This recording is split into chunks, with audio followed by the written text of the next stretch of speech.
Hello! Welcome to this week's video. For this week, I'm doing my wrap-up for the month of April. Um, a so-so month. We have a few DNFs and a few books that one book that I liked, one book that I loved. So it's sort of a mismatch on this beautiful, sunny day that went out for a walk, and it was nice enough to actually sit in a park and read, which I did, and it was lovely. I'm going to show you what I'm reading after I do my wrap up. So, excuse me, it's about like 13 degrees today, and it's just nice and sunny, and that's great because for the next couple of days we're supposed to be getting rain. So, let's get into I think my DNFs maybe first, because those will be maybe quicker to talk about. My first unfortunate DNF was Wife by Contract, Mistress by Demand by Carol Mortimer. And this one is, I DNF'd it because he was an ass. And even by, like, Harlequin Presents standards, he was an ass. I mean, her mother married his father, and he was convinced that the only reason that her mother married his father was because she was a gold-digging dirty whore. But he had happy pants for the daughter, essentially his stepsister.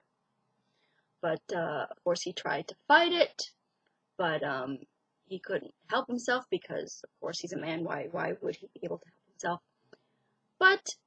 And she, unfortunate thing, had been in love with him for years. And finally, he gives in to her, the only reason he gives in to her is because he's going to show her that she should want nothing to do with him. So he's going to show her by giving her an orgasm. So they make out a little bit, and he gives her an orgasm, and she is like so overcome and like so like in love with him, and he is of course more affected by it than he thought he would be, which of course makes him turn on her even harder because he blames her for his happy pants, and he has feelings now, and he doesn't like that, so of course she's going to pay for that. And he treats her so horribly, basically kind of like accusing her of doing the same thing that he thinks her mother is doing, trying to rope him into a marriage because he is convinced that, also like the mother, that the daughter is a gold-digging dirty whore. So he was way too much of an ass butt for me. And the thing with Harlequin Presents that works for me is when the guy is an ass butt, but you get sort of his point of view, and you realize that maybe he's not so much of an ass butt. No, in his point of view, he was totally an ass butt. There was no kernel that you could hang on to that, oh, maybe he's not like so bad because maybe he has, good reasons for thinking what he's thinking and feeling what he's feeling. But no, he just played with this poor girl and just, no. So that one did not work for me. The next one was sort of the same thing, which disappoints me because I usually love Nicole Jordan, and this one is To Bed a Beauty. I did not like this because the guy was sort of in the same ass butt vein.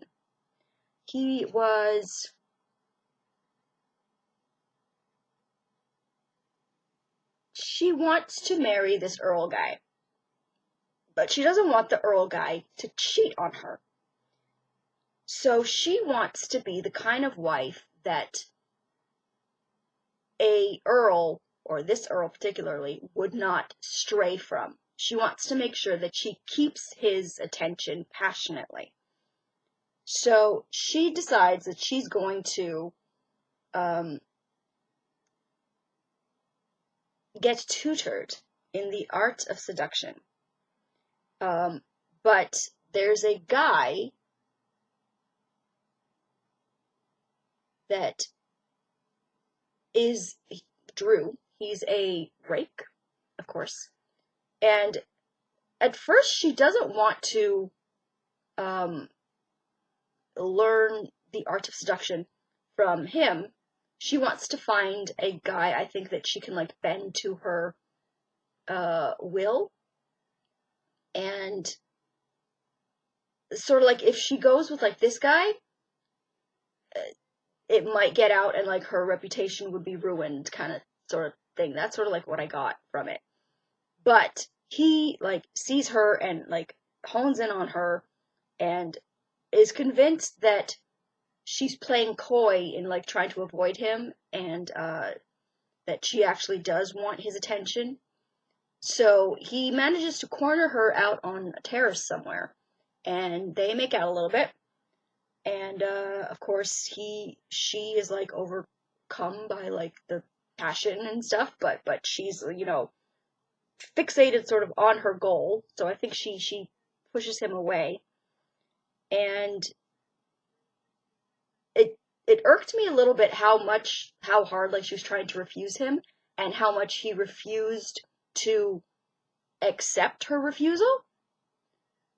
He was convinced that she was trying to just that she was just playing hard to get, even though she repeatedly told him that no, she wasn't interested, and it just, that kind of bothered me a little bit, how hard she was refusing and how much he was refusing to accept her refusal.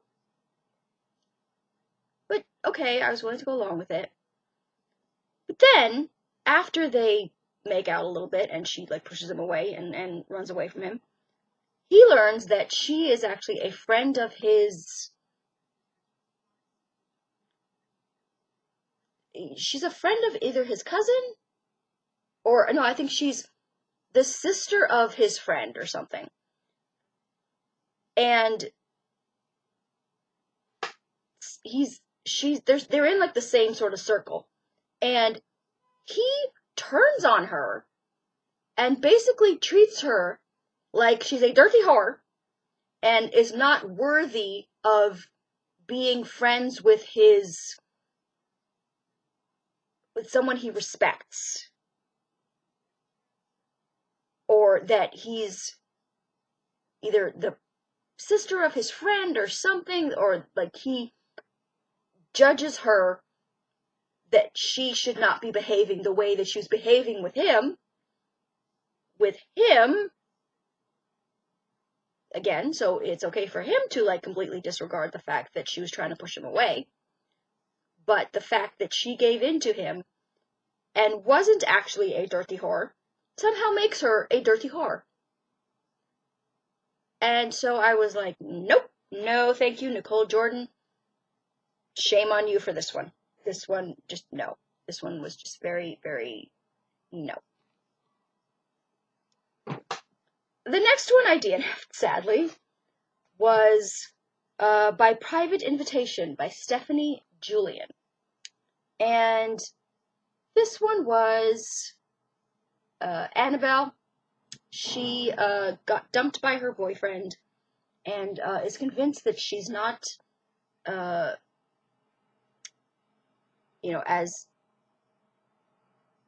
passionate as she, apparently that there's something wrong with her if her boyfriend dumped her. And this one just like bothered me because the way that like the heroine just kept putting herself down and like just talking about herself like she was, just the amount of like low self-esteem that this woman had bothered me, because it felt like bullshit. And it was only that, oh, she goes to this party. Is it a sex club or something? Of some kind of like sensual delights, and meets this guy, Jared, and apparently it was like that they were going to start up a thing, and that she was going to like discover passion in his arms, the likes of which she'd never known. I didn't get that far, because just the way that she was talking about herself just irked me so very much. And how she described herself as curvy, and that guys wanted skinny girls. But then she had this friend who was like, "What are you talking about? You're gorgeous. Like, I can't believe that like, you don't see how gorgeous you are." And that irritates me to no end. Not the friend saying that, but the counter of her the way that she talks about herself. And there was a line in there, something along the lines of, if it wasn't for rap music and them, like, if it wasn't for rappers who like curvy girls, she would get no looks at all. And something really rubbed me wrong about that line. Like, are you saying that you think only black guys would like you because you're curvy? And I have no doubt that this girl, her definition of curvy was because she had big boobs and an ass. Because that is society's definition of curvy, the acceptable curvy. Show me a heroine who actually has flabby arms, a stomach, thick thighs. That is curvy.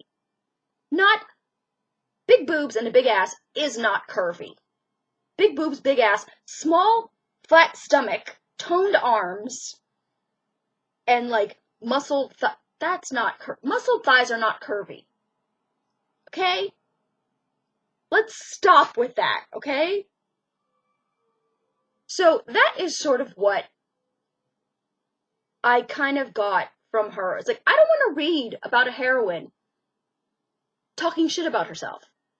Only to, once she meets this hot guy, and he, like, wants her, oh, I must be worth something now because a hot guy is attracted to me. So I must not be an ugly cow. Just wrong. Just no, no, no. All the no's.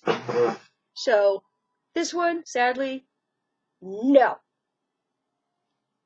Now, to the ones that I did finish. Oops. I absolutely loved Anne of Ingleside by Lucy Maud Montgomery. It gave me back what I had been missing from the past few Anne of Green Gables books.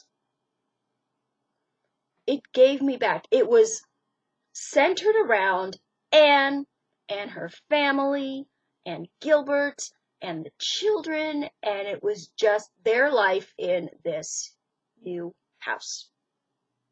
They've moved from the House of Dreams. They were now living in Ingleside. Gilbert is a doctor. Anne is like living at home as a homemaker with her like 6 kids. Yeah, she's got like 6 kids. And you get little like points of views of the children, which was just freaking darling. And little like story arcs where they make like these friends, but the friends are like pretty shitty.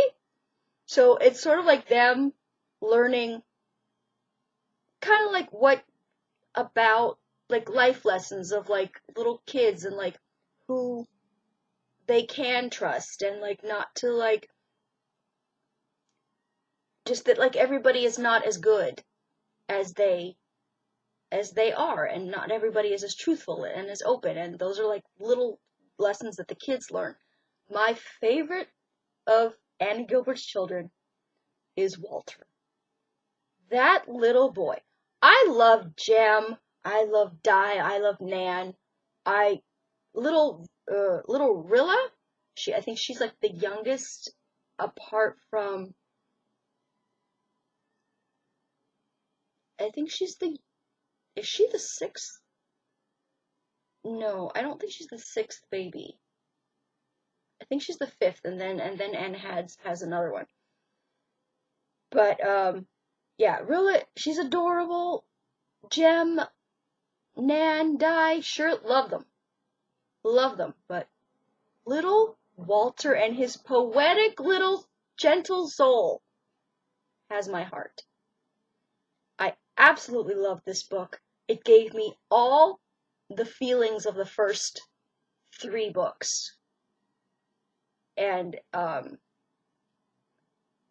yeah, I'm so glad that this one did that for me, and like gave me back what I want from this series. So absolutely loved it. The classic that I read after that, and technically this is my second Fitzgerald, but it's F Scott Fitzgerald's This Side of Paradise, which is apparently this was his first novel. I didn't hate the book, but I still liked The Great Gatsby more. Even with my issue of The Great Gatsby being told by the point of view of an outside character, which is a trope that I hate, I still liked that book more than this one, because this one didn't really have a plot. This one was, like, the first half, I'd say, it was an interesting sort of coming-of-age story of this kid, Amory Blaine, and he, you get his sort of coming-of-age, and his obsession with wanting to be this man of status, and basically wanting to be the one in the 1%, but he wanted to be so in high society that he wanted to be in sort of like the group of 1%ers that try to explain it, that didn't sort of work to get there. He didn't want to work towards a goal of being a man of stature. He wanted to just be a man of stature by knowing the right people, talking to the right people, making the right moves in society. And the first half, like, that was all interesting and everything. But then, like, the second half sort of diverts into this just scenes of, like, at one point, there's a part where the novel, like, becomes a play. And I don't mean like they're in a play or whatever. Like, no, the narrative structure of the novel turns into a play. You got, like, Amory and what he says, and what was her name, Rosalind? And, like, in, like, play format, as opposed to novel format. That was weird. And then there was, like, poetry, a lot of poetry, for reasons. Yeah. And, and yeah, the second half just sort of felt like placeholder, like the scenes didn't really have a narrative story function. It was just Amory, like, meets a guy in a coffee shop, and then they philosophize for like 4 chapters. there was a lot of philosophizing in especially the second half of this book. So, and like it was interesting ideas and stuff. Not some that like were like 1920s, not okay sort of thoughts and philosophizings. But yeah, this book was sort of all over the place, and but I still want to read more of F Scott Fitzgerald's work, just to see if his, like, I know his other books have like story novel structures because I've read The Great Gatsby, so I'm assuming they're not all this rambly. So yeah, I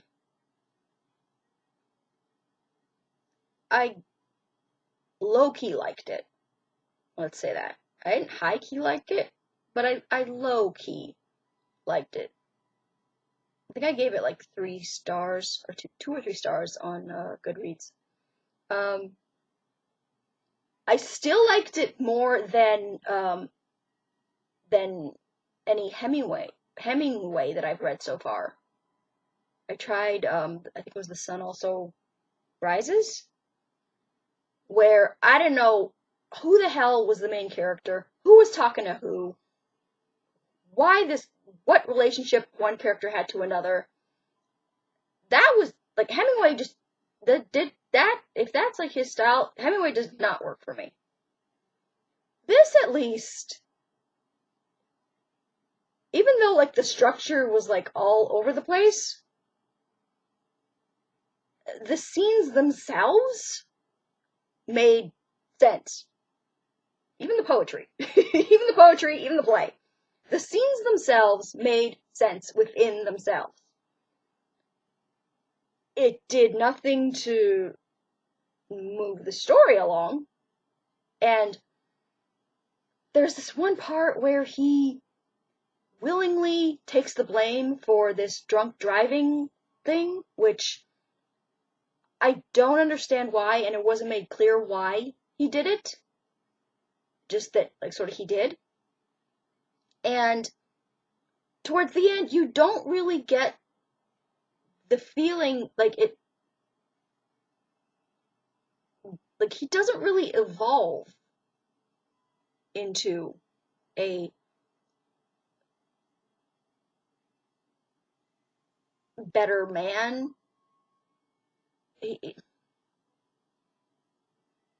Yeah, he doesn't really change much, if at all.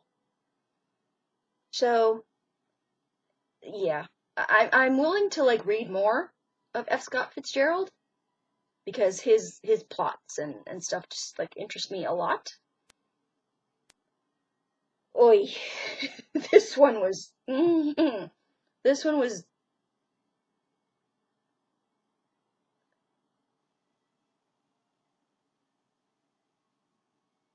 words. There were words, and it was a book. All right, so that is what I read in the month of May. Did not pick up an audiobook because I'm still sort of on the hangover from Pieces of Her by Karen Slaughter. I loved that book so much, and I'm not sort of in the headspace where, like, maybe I'm starting to be. Maybe, like, in the next week or so, I'll pick up another Audible, but I wasn't, like, in the headspace where I could invest and follow along on another journey, just because that one gripped me so much that I didn't want to sort of let go of it yet. It was so good. Like, easily one of the best books that I've read so far this year. one of them. Most definitely. But what I am reading right now, classic-wise, we have finished This Side of Paradise, so my next one, as is our habit, is another Anne of Green Gables, and it's Rainbow Valley by Lucy Maud Montgomery. And this one is more focused around, I believe, the children.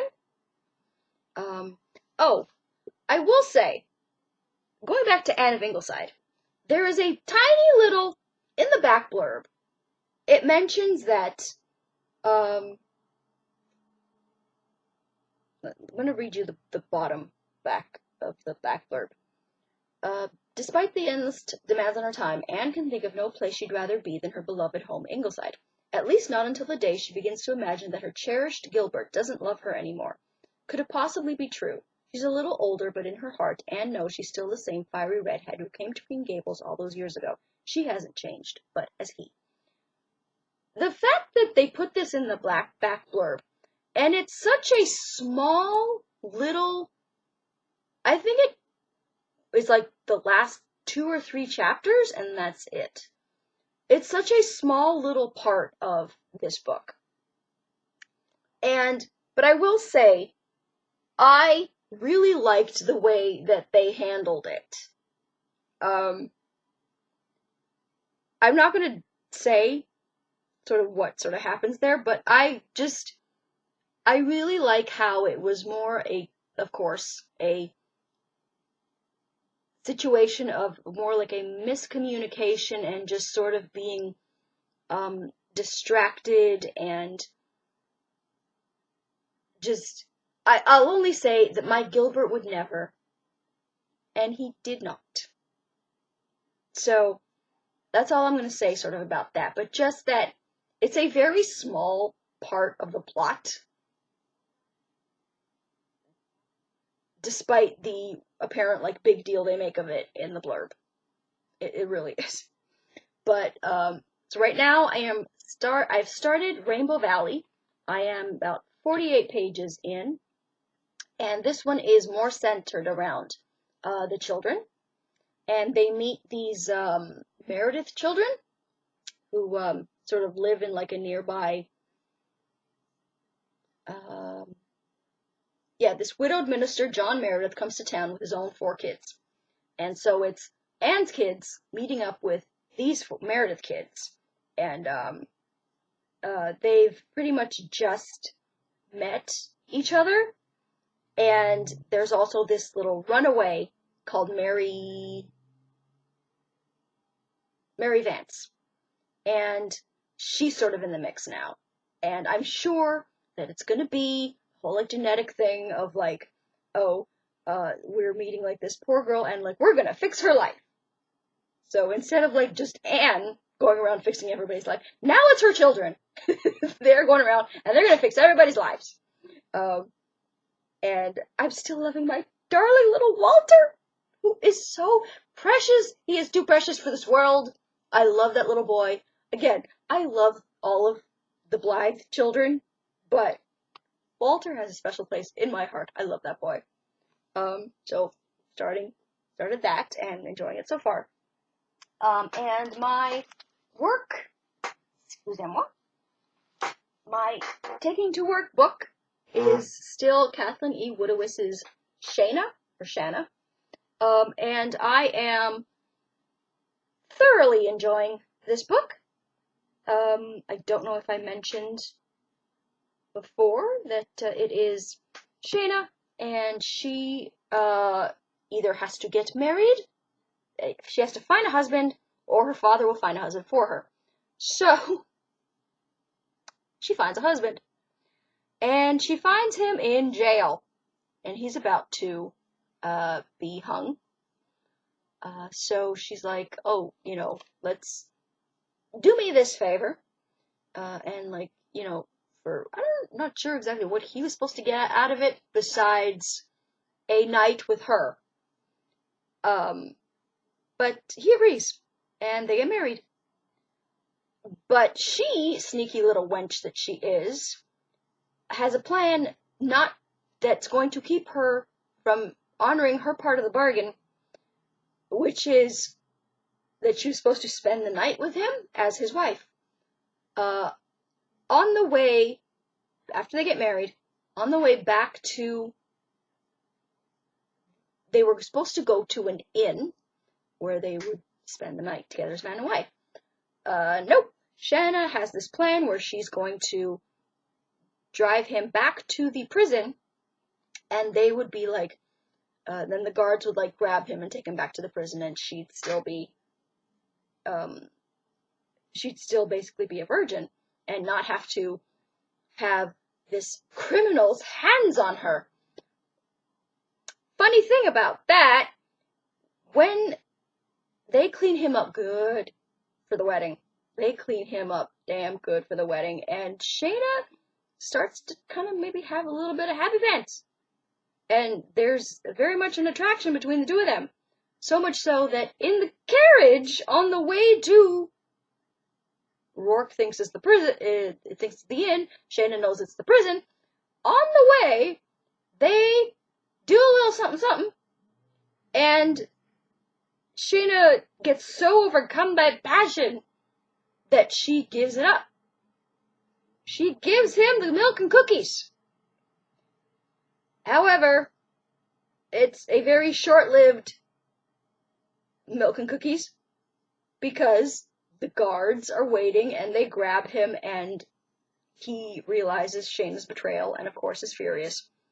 But Shayna like feels guilty about it, but she's like, you know what, I did what I had to do, and I'm not gonna like revel in it. I'm gonna go and live my life. I'm gonna be a free, happy widow now. Except not so much, because the husband, Rourke, doesn't die. He gets sold into service on this plantation, and then proves himself to be so useful and good at engineering and stuff that he gets bought by other places, and gradually makes his way to Shayna's father's plantation. So now Shayna and Rourke have met, and he is determined to make her pay by fulfilling her end of the bargain. And he torments this girl because, one, he's angry at her for her lie and betrayal, and he also has happy pants for her. They're still very much attracted to each other, and so it's this push-pull, and it's really, really wonderful. And I'm enjoying it very, very much. I'm up to the part where she's tired of fighting him off,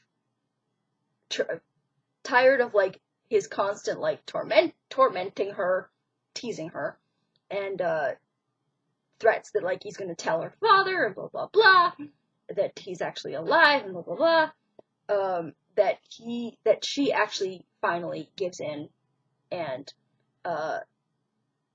agrees to fulfill her part of the bargain, which was to spend the night with him as his wife. So they do, and they grow closer, and she keeps trying to fight falling back into his bed, but they keep doing it.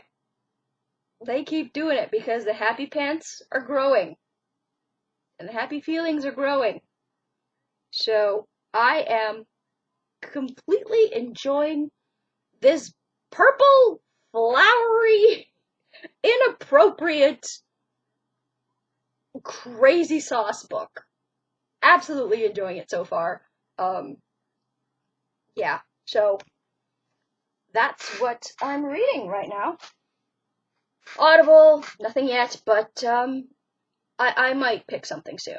I might pick something soon because I might be ready to dive into a new story. So that's going to be it for this week's video. Let me know if you've enjoyed any of these books that I've read, and what your thoughts are.